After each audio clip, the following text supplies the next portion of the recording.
Hello, welcome back to Read the Bible with me. Today is Thursday, January the 23rd, 2025. Let's pick up where we left off yesterday in Genesis chapter 37, Joseph's dreams. And it reads, Jacob lived in the land where his father had stayed, the land of Canaan. This is the account of Jacob. Joseph, a young man of 17, was tending the flocks with his brothers, the sons of Bilhah and the sons of Zilpah, his father's wives, and he brought their father a bad report about them. Now Israel loved Joseph more than any of his other sons, because he had been born to him in his old age, and he made a richly ornamented robe for him. When his brothers saw that their father loved him more than any of them, they hated him and could not speak a kind word to him. Joseph had a dream, and when he told it to his brothers, they hated him all the more. He said to them, "Listen to this dream I had. We were binding sheaves of grain out in the field when suddenly my sheaf rose and stood upright, while your sheaves gathered around mine and bowed down to it." His brothers said to him, "Do you intend to reign over us? Will you actually rule us?" And they hated him all the more because of his dream and what he had said. Then he had another dream, and he told it to his brothers. "Listen," he said, "I had another dream, and this time the sun and moon and 11 stars were bowing down to me." When he told his father as well as his brothers, his father rebuked him and said, "What is this dream you had? Will your mother and I and your brothers actually come and bow down to the ground before you?" His brothers were jealous of him, but his father kept the matter in mind. Joseph sold by his brothers. Now his brothers had gone to graze their father's flocks near Shechem, and Israel said to Joseph, "As you know, your brothers are grazing the flocks near Shechem.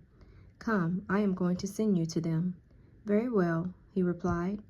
So he said to him, "Go and see if all is well with your brothers and with the flocks, and bring word back to me."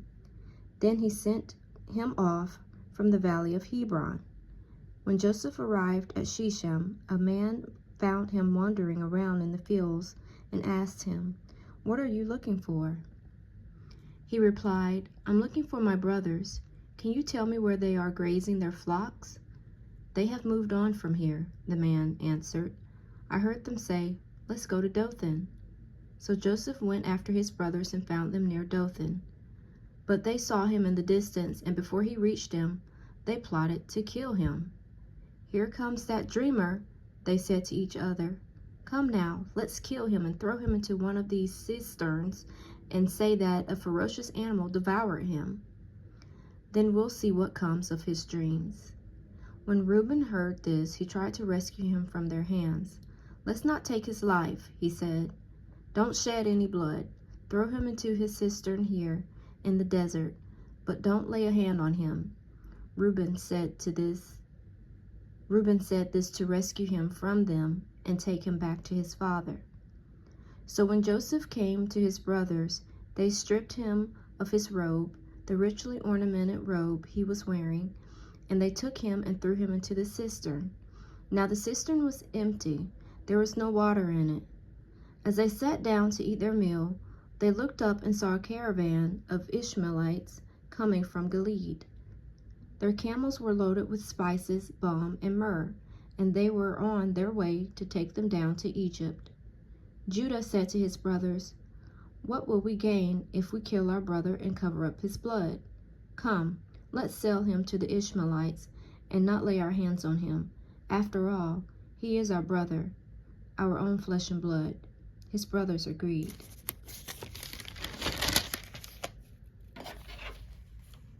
So when the Midianite merchants came by, his brothers pulled Joseph up out of the cistern and sold him for 20 shekels of silver to the Ishmaelites, who took him to Egypt. When Reuben returned to the cistern and saw that Joseph was not there, he tore his clothes. He went back to his brothers and said, "The boy isn't there. Where can I turn now?" Then they got Joseph's robe, slaughtered a goat, and dipped the robe in the blood. They took the ornamented robe back to their father and said, "We found this. Examine it to see whether it is your son's robe." He recognized it and said, It is my son's robe. Some ferocious animal has devoured him. Joseph has surely been torn to pieces." Then Jacob tore his clothes, put on sackcloth, and mourned for his son many days. All his sons and daughters came to comfort him, but he refused to be comforted. "No," he said, "in mourning will I go down to the grave to my son." So his father wept for him. Meanwhile, the Midianites sold Joseph in Egypt to Potiphar, one of Pharaoh's officials, the captain of the guard. Genesis chapter 38, Judah and Tamar. At that time, Judah left his brothers and went down to stay with a man of Adullam named Hira. There, Judah met the daughter of a Canaanite man named Shua. He married her and lay with her. She became pregnant and gave birth to a son, who was named She conceived again and gave birth to a son and named him Onan. She gave birth to still another son and named him Shelah. It was at Kezib that she gave birth to him. Judah got a wife for his firstborn, and her name was Tamar. But Judah's firstborn, was wicked in the Lord's sight, so the Lord put him to death. Then Judah said to Onan, "Lie with your brother's wife and fulfill your duty to her as a brother-in-law to produce offspring for your brother." But Onan knew that the offspring would not be his, so whenever he lay with his brother's wife, he spilled his semen on the ground to keep from producing offspring for his brother. What he did was wicked in the Lord's sight, so he put him to death also. Judah then said to his daughter-in-law Tamar, "Live as a widow in your father's house until my son Shelah grows up." For he thought, he may die too, just like his brothers. So Tamar went to live in her father's house. After a long time, Judah's wife, the daughter of Shua, died. When Judah had recovered from his grief, he went up to Timnah to the men who were shearing his sheep, and his friend Hira the Adullamite went with him.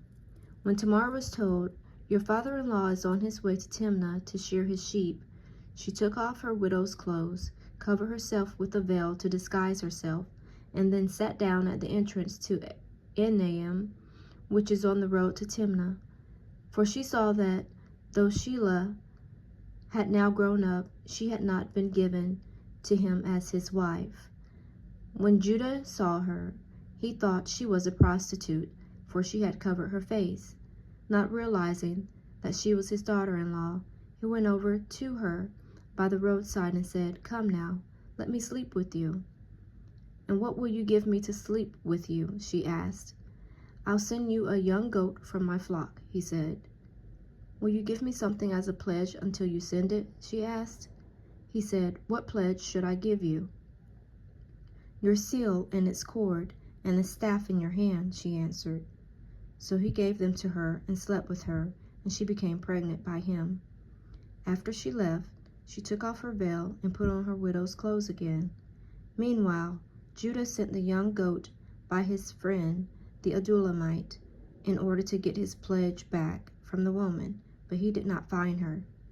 He asked the men who lived there, "Where is the shrine prostitute who was beside the road at Enaim?" "There hasn't been any shrine prostitute here," they said. So he went back to Judah and said, "I didn't find her. Besides, the men who lived there said there hasn't been any shrine prostitute here." Then Judah said, "Let her keep what she has, or he will become a laughingstock. After all, I did send her this young goat, but you didn't find her." About 3 months later, Judah was told, "Your daughter-in-law Tamar is guilty of prostitution, and as a result, she is now pregnant." Judah said, "Bring her out and have her burned to death." As she was being brought out, she sent a message to her father-in-law. "I am pregnant by the man who owns these," she said, and she added, "See if you recognize whose seal and cord and staff these are." Judah recognized them and said, "She is more righteous than I, since I wouldn't give her to my son Shelah." And he did not sleep with her again. When the time came for her to give birth, there were twin boys in her womb. As she was giving birth, one of them put out his hand. So the midwife took a scarlet thread and tied it on his wrist and said, "This one came out first." But when he drew back his hand, his brother came out, and she said, "So this is how you have broken out." And he was named Perez. Then his brother, who had the scarlet thread on his wrist, came out, and he was given the name Zerah. Genesis chapter 39, Joseph and Potiphar's wife. Now Joseph had been taken down to Egypt. Potiphar, an Egyptian who was one of Pharaoh's officials, the captain of the guard, bought him from the Ishmaelites, whom had taken him there. The Lord was with Joseph, and he prospered, and he lived in the house of his Egyptian master. When his master saw that the Lord was with him, and that the Lord gave him success in everything he did, Joseph found favor in his eyes and became his attendant. Potiphar put him in charge of his household, and he entrusted to his care everything he owned. From the time he put him in charge of his household and of all that he owned, the Lord blessed the household of the Egyptian because of Joseph. The blessing of the Lord was on everything Potiphar had, both in the house and in the field. So he left in Joseph's care everything he had. With Joseph in charge, he did not concern himself with anything except the food he ate. Now Joseph was well built and handsome, and after a while his master's wife took notice of Joseph and said, "Come to bed with me." But he refused. "With me in charge," he told her, "my master does not concern himself with anything in the house. Everything he owns he has entrusted to my care. No one is greater in this house than I am. My master has withheld nothing from me except you, because you are his wife. How then could I do such a wicked thing and sin against God?" And though she spoke to Joseph day after day, he refused to go to bed with her or even be with her. One day he went into the house to attend his duties, and none of the household servants was inside. She caught him by his cloak and said, "Come to bed with me." But he left his cloak in her hand and ran out of the house. When she saw that he had left his cloak in her hand and had ran out of the house, she called her household servants. "Look," she said to them, "this Hebrew has been brought to us to make sport of us. He came in here to sleep with me, but I screamed. When he heard me scream for help, he left his cloak beside me and ran out of the house." She kept his cloak beside her until his master came home. Then she told him this story. "That Hebrew slave you brought us came to me to make sport of me. But as soon as I screamed for help, he left his cloak beside me and ran out of the house." When his master heard the story, his wife told him, saying, "This is how your slave treated me." He burned with anger. Joseph's master took him and put him in prison, the place where the king's prisoners were confined. But while Joseph was there in the prison, the Lord was with him. He showed him kindness and granted him favor in the eyes of the prison warden. So the warden put Joseph in charge of all those held in the prison, and he was made responsible for all that was done there. The warden paid no attention to anything under Joseph's care, because the Lord was with Joseph and gave him success in whatever he did. Genesis chapter 40, the cupbearer and the baker. Some time later, the cupbearer and the baker of the king of Egypt offended their master, the king of Egypt. Pharaoh was angry with his two officials, the chief cupbearer and the chief baker, and put them in custody in the house of the captain of the guard, in the same prison where Joseph was confined. The captain of the guard assigned them to Joseph, and he attended them.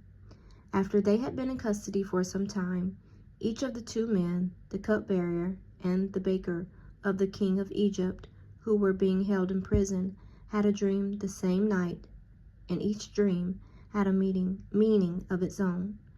When Joseph came to the next morning, he saw that they were dejected. So he asked Pharaoh's officials who were in custody with him in his master's house, "Why are your faces so sad today?"